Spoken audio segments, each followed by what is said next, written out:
Power corrupts and absolute power corrupts absolutely. Ghaziabad district court में अभी 2 दिन पहले एक ऐसी घटना हुई है जो कोई लॉ स्टूडेंट, अधिवक्ता, एडवोकेट, लॉयर या फिर कोई जज अपनी ज़िंदगी में कभी सोच भी नहीं सकता कि ऐसी घटना कोर्ट रूम के अंदर हो जाएगी। क्या है घटना? घटना यह है, बड़े संक्षेप में मैं बताना चाहूँगा। एक बेल एप्लीकेशन पे आर्गूमेंट हो रहा था, किसी बात को लेकर के तू मैं हुआ और इसी बात पे जज साहब ने फाइल उठा करके फेंक दिया और कुछ अपशब्द उन्होंने वकील साहब को बोल दिए। नॉर्मली ऐसा होता नहीं है। Normally bar and bench mutually दोनों एक दूसरे का रिस्पेक्ट करते हैं। ऐसा ही हमने कोर्ट रूम में देखा है, दिल्ली में तो कम से कम ऐसा ही देखा है। जब जज साहब कुछ बोल रहे हों तो वकील साहब चुप हो जाते हैं, जब वकील साहब कुछ बोल रहे हों तो जज साहब धैर्य से आराम से सुनते हैं, क्योंकि ये मेरी जिम्मेदारी है, मेरी ड्यूटी है कि मैं अपने क्लाइंट को किसी भी कोर्ट के सामने उनकी बात को रखें। ये मेरा फंडामेंटल राइट है, राइट टू प्रोफेशन। और उसको भी छोड़ दें तो कई bar council of India rules, advocates act को यदि आप पढ़ेंगे तो उसमें ये आपको समझ में आएगा कि advocates are the only class of person जो दूसरे को रिप्रेजेंट कर सकते हैं। जब हम दूसरे को रिप्रेजेंट करते हैं कोर्ट ऑफ लॉ में तो हम मेरिट की बात करते हैं, और यदि कोई कोर्ट उस मेरिट को अप्रिशिएट नहीं करना चाहता है तो कोई बात नहीं, डिसमिस कर दे मेरे एप्लीकेशन को, डिसमिस कर दे मेरे केस को, टांग दे सूली पे मेरे क्लाइंट को। लेकिन वकील चुप नहीं रह सकता, क्योंकि हम यदि चुप रहते हैं तो इसका खामियाजा इतना बड़ा होता है जिसका अंदाजा आप यहाँ बैठ के नहीं लगा सकते। और यही चीज़ उस दिन हुआ। जज साहब ने बोला कि मैं इसे नहीं सुनूंगा। मैटर उस दिन के कॉज लिस्ट में था, और यदि मैटर उस दिन सुनना था, उसकी सुनवाई होनी थी, तो कोर्ट ये कैसे कह सकता है कि मैं नहीं सुनूंगा? वकील साहब का कहना था कि सर आप सुन लें, इधर यू डिसमिस इट और यू अलाउ इट, या तो डिसमिस कर दें या अलाउ कर दें। लेकिन ये कहना कि सुनूंगा ही नहीं, ये तो अगेंस्ट द प्रोटोकॉल है, क्यों नहीं सुनेंगे? और यदि आप इस तरीके का स्टेटमेंट देंगे कि नहीं सुनूंगा तो ऑब्वियसली बात है, जनता या वकील कोई भी डाउट करना शुरू कर देगा कोर्ट ऑफ लॉ पे कि क्यों नहीं सुनेंगे। यदि मैटर आज के लिए लिस्टेड है तो क्यों नहीं सुनेंगे? जुडिशरी पे जो लोगों का ट्रस्ट है वो ट्रस्ट कम होगा। इसी बात पे तू मैं हुई, और उसके बाद जज साहब ने फाइल उठा करके फेंक दिया और कुछ एब्यूसिव लैंग्वेज भी वकील के अगेंस्ट इस्तेमाल किया, जैसा सुनने में आ रहा। मैं अब इसकी पुष्टि नहीं करूंगा एक एक चीज़ कैसे क्या हुआ, लेकिन मोटा मोटी यह स्टोरी है जो हमें सुनने को मिला। थोड़ा बहुत प्लस माइनस हो सकता है क्योंकि मैं वहाँ पे नहीं था। खैर, बी दैट एज में अब इशू ये आ गया कि तू मैं यदि हो गया तो फिर जज साहब ने गाउन वगैरह उठा करके फेंक दिया कि आप देख लेता हूँ, और वकील का जो दूसरे साइड, जो बेंच के दूसरे साइड जहाँ पे वकील खड़े होते हैं, वहाँ पे उठ करके जाने के लिए आगे बढ़े। और इसी में फिर वकील साहब भी, बहुत सारे वकील साहब थे वहाँ पे। ऑब्वियसली डिस्ट्रिक्ट जज के कोर्ट में वकील साहब होते ही हैं, क्योंकि मैटर 50, 60, 70 लिस्टेड होता है, तो मैटर को अटेंड करने के लिए जो वकील साहब आते हैं वो वहाँ होते हैं। और इसी बीच में जो है काफ़ी ज़्यादा टसल हो गया, क्लैश हो गया। चलो यहाँ तक फिर भी समझ में आता है, क्योंकि हमारा काम हर दिन का काम है आर्गुमेंट करना, और आर्गुमेंट में कई बार तीखा बहस, जो कहते हैं ना हीटेड आर्गुमेंट हो जाता है, कोई बात नहीं।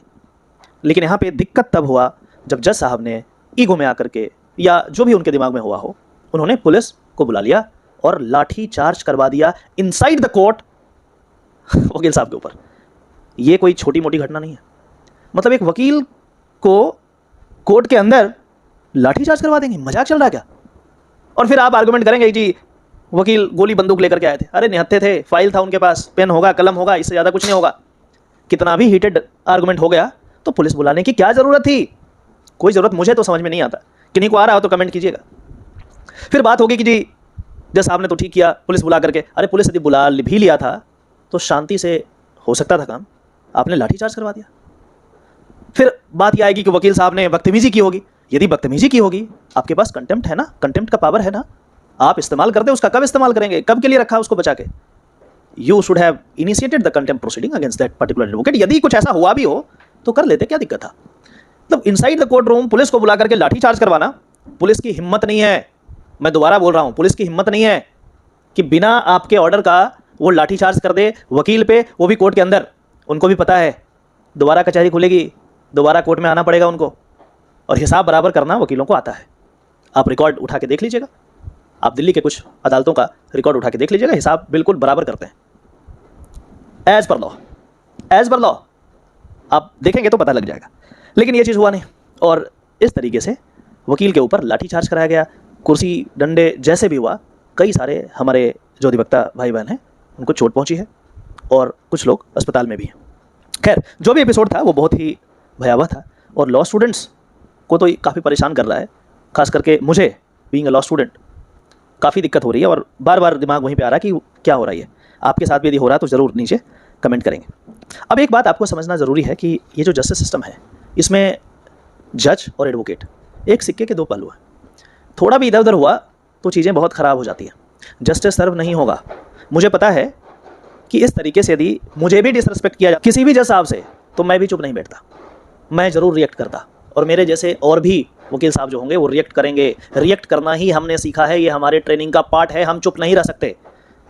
यदि मेरिट पे बात करेंगे, सबको सिस्टमेटिक रहेगा तो बात समझ में आती है, लेकिन अनाप शनाप यदि बोलेंगे सिर्फ इसलिए कि आप जज हैं, वकील चुप रहेगा, ऐसा नहीं सिखाया गया मुझे। और मैं भी इस वीडियो के माध्यम से तमाम लॉ स्टूडेंट्स, एडवोकेट, उनको मैं यही सिखाऊंगा कि यदि अगेंस्ट द लॉज आकर के कोई जुडिशियल ऑफिसर कुछ कर रहा है तो चुप मत बैठना। मैंने कई बार यहाँ पे फेस किया है ऐसे सिचुएशंस को। चुप नहीं बैठना है, आपको रिएक्ट करना है। हाँ, डिसेंट मैनर में करना है, एज पर लॉ करना है, अपनी बात को रखना है, लेकिन चुप नहीं रहना है, इस बात का ध्यान रहे। अब ये सारे इशूज़ जो अभी कल्मिनेट हुए हैं, जिसके कारण पूरा माहौल ख़राब हो गया है, और अभी मुझे नहीं लगता कि आने वाले कुछ समय में कोर्ट सही से फंक्शन कर पाएगा। खैर, जो भी हो, गाज़ियाबाद के जो एडवोकेट्स हैं उसके साथ देश का हर एक एडवोकेट को होना चाहिए। हम साथ हैं, आप एज़ पर लॉ काम कीजिए, हम बिल्कुल साथ रहेंगे। किसी भी तरीके का, किसी भी जुडिशियल ऑफिसर का अननेसेसरी इंटरफेरेंस मेरे अपने काम में नहीं होना चाहिए। आपको जो डिसीजन देना है देते रहो, डिसमिस करो, अलाउ करो, कोई फ़र्क नहीं पड़ता। सिमिलर सिचुएशन मेरे साथ यहाँ पे रोहिणी कोर्ट में 2 साल पहले हुआ है। मुझे भी कुछ ऐसा आभास हुआ और मुझे लगा कि ये कोर्ट न्याय शायद ना कर पाए, क्योंकि जो जज साहब बैठे हैं वो बायस्ड हैं। मुझे ऐसा लगा, हमने एक एप्लीकेशन मूव किया कि आप रिक्यूज़ कर लें इस पर्टिकुलर केस से, क्योंकि ऐसे और भी केसेस आपने देखे हैं जिसमें मैं काउंसिल था और वहाँ पे हमारे बीच कुछ प्रॉब्लम हुआ था। इसी वजह से आप इस केस को किसी और को ट्रांसफ़र कर दें। जज साहब उस समय भी हाइपर हो गए थे कि नहीं करूँगा।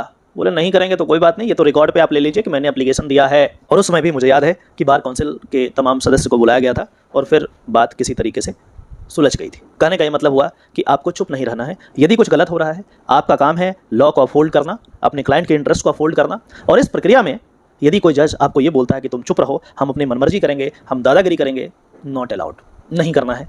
यही मैं संदेश आपको देना चाहता हूँ। लेकिन जो भी करेंगे एज पर लॉ करेंगे। जैसे उस पर्टिकुलर केस में जैसे ही मैं कोर्ट से बाहर निकला, उस जज साहब के अगेंस्ट मैंने कंप्लेंट किया डिस्ट्रिक्ट जज के सामने, और उसके बाद I was in the process of filing a complaint against that particular judicial officer in the honourable Delhi high court. But फिर बात सुलझ गई थी तो मैंने छोड़ दिया कि चलो कोई बात नहीं, ये होता है, ये part and parcel of profession है। लेकिन हाँ, इस लेवल का लाठीचार्ज और ये तो ऐसे में चुप रहने की जरूरत नहीं है। आप भी बिल्कुल अपने विवेक का इस्तेमाल करें। और रही बात पुलिस की, तो कोई बात नहीं, आज लाठीचार्ज किए हैं, आगे कोर्ट में आएंगे, एज पर लॉ हम उनसे भी सलट लेंगे, कोई नई बात तो है नहीं। और ये चीज़ आपको बताने की जरूरत मुझे है नहीं, आपको बाखूबी बहुत अच्छे से आता है कि इनको कैसे ठीक करते हैं, पुलिस वाले को कैसे टाइट करते हैं। वकील से ज़्यादा अच्छा तो कोई नहीं जानता है। तो एज पर लॉ आप आगे देख लेंगे, और ज़रूरत पड़ी तो हम बिल्कुल साथ होकर के कदम से कदम मिला करके काम करेंगे।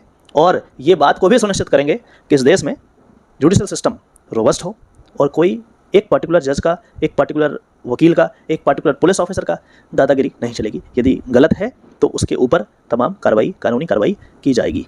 आशा करते हैं कि इस वीडियो के माध्यम से आपने जरूर कुछ नया सीखा होगा। यदि ऐसा है तो इस वीडियो को वाइडली शेयर करें, और यदि कुछ कमेंट करना चाहते हैं, अपनी बात रखना चाहते हैं, तो जरूर नीचे कमेंट करेंगे। चलिए फिर से मिलते हैं किसी और टॉपिक में, तब तक के लिए अपना ध्यान रखिए। नमस्कार।